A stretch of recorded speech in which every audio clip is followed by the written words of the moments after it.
예, 박범계입니다. 그럼 유창훈 판사가 영장 기각한 거에 대해서 우리 한동훈 장관은 어떻게 생각하십니까? 그러면 그 방대한 양의 기록을 영장 전담 판사가 하루 동안에 보고 결정을 내렸다. 그러면 부실한 결정이라고 판단하는 거예요? 영장 재판의 본질이 그렇습니다. 그렇기 때문에 거기에 대해서 게다가 이것은 죄가 인정된다고 하더라도 어떤 방향으로 기속되는 것은 아니고 죄가 인정되더라도 여기서 유창훈 판사도 얘기했다시피 위증죄는 인정된다는 취지 아니었습니까? 그러면 인정된다 하더라도 기각할 수 있는 무제한의 재량이 있는 겁니다. 거기에 대해서 저는 그 판단은 존중하고 다만 이게 수사 과정일 뿐이고 중간 과정일 뿐입니다. 본 재판에서 결정될 거라고 생각합니다. PPT 한번 보시죠. 지금 방금 전에 김의겸 의원 질의에 장관께서 증거를 하나하나 거시하는 것은 적정하지 않다. 여기서는 그렇지 않다는 말씀입니다. 체포 동의안을 설명하는 당시에서는 당연히 할 수 있는 겁니다. 할 수 있는 겁니까? 그게 할 수 있다는 근거가 과연 있는지 한번 봅시다. PPT 한번 보시죠. 지금 말씀하신 것처럼 체포 동의안은 말 그대로 헌법상의 국회의원이 갖는 불체포 특권을 극복해서 판사가 정한 영장실질심사 기일에 당의 피의자가 출두하게 하는 것을 목적으로 하는 거 맞죠? 불체포 특권이 있기 때문에 그것에 대해서 설명할 기회를 부여하는 면도 있다고 생각합니다. 그날 체포동의안 많은 야당 의원들의 항의 속에서 끝까지 고집하시고 발언한 소위 증거관계에 대한 설명입니다. 후원금 내역, 거래 내역, 김인섭의 지인 2명의 진술, 김인섭, 유동규 등 측근들의 일관된 진술 제가 등 당시에 방해로 제대로 끝까지 말을 못했습니다. 끝까지 좀 들어보세요. 제 말씀 질문 다 하면 답을 하세요. 이렇게 성급히 하지 마시고. 자, 그 다음 내용 보시죠. 제가 준비해온 내용은 범죄 혐의 내용을 설명하는 것과 자 여기까지 좋습니다. 그런데 이 범죄 혐의를 뒷받침하는 상세한 증거 내용들의 일부였습니다. 이렇게 해서 증거를 설명하셨습니다. 맞죠? 제가 말 내용 기억 안 납니다만 뭐 제대로 적어오신 건 맞을 겁니다. 예. 그 다음에 이재명 대표가 비리 혐의의 정점이고 이재명 대표가 빠지면 구속된 실무자들의 범죄 사실은 성립 자체가 말이 안 되는 구조입니다라고 유죄를 확정적으로 말씀하셨습니다. 맞습니까? 검찰이 야당 대표를 구속하겠다는 취지인데 저 정도 자신도 없어도 되겠습니까? 확신했다는 얘기잖아요. 검찰 네. 입장이 저겁니다. 저는 검찰 입장을 대신 말씀드린 것입니다. 자, 표현 중에 아까 우리 권칠승 의원께서 뭐 4만자 중에 한 3만자 이상을 한동훈 장관께서 그동안 체포동의안 설명에 소화했다 이렇게 했는데요. 상식적으로 그게 가능하겠습니까?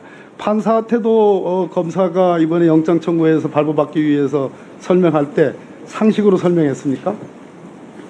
증거로 설명하지 않고 지금 한동훈 장관처럼 그냥 말꼬리 잡으시네요.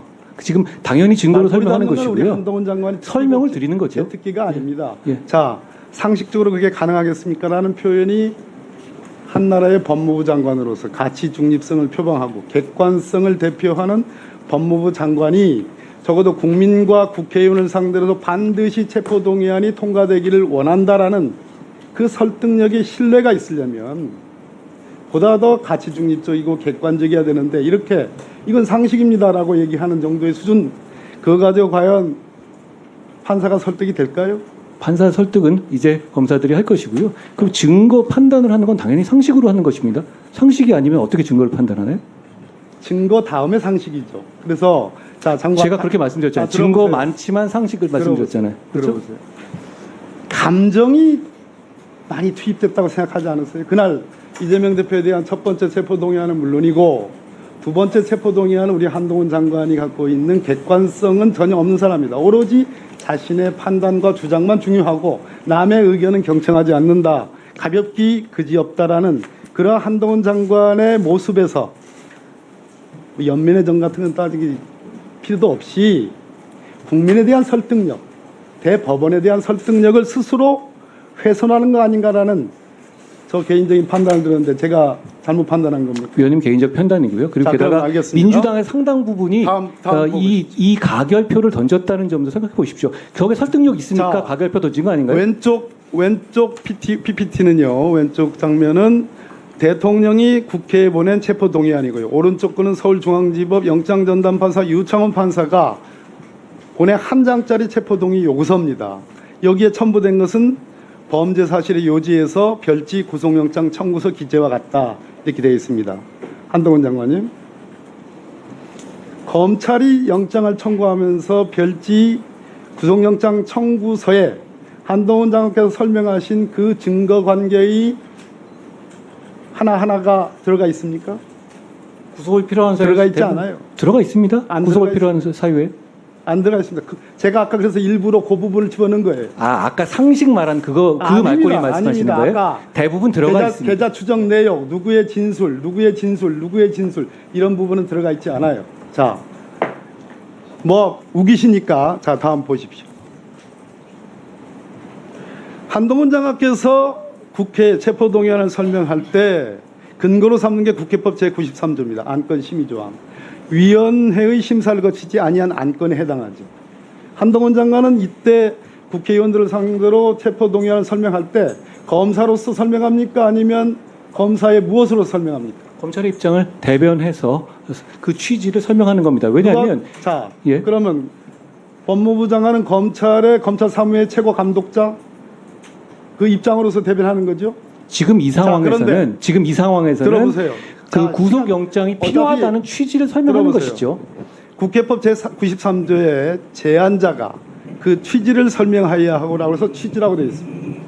우리 법조인은 다 압니다. 취지와 이유가 구분된다는 거. 한동훈 장관은 취지를 설명한 것이 아니라 그래서 4만 자 중에 3만 자를 혼자 독식을 한 거예요.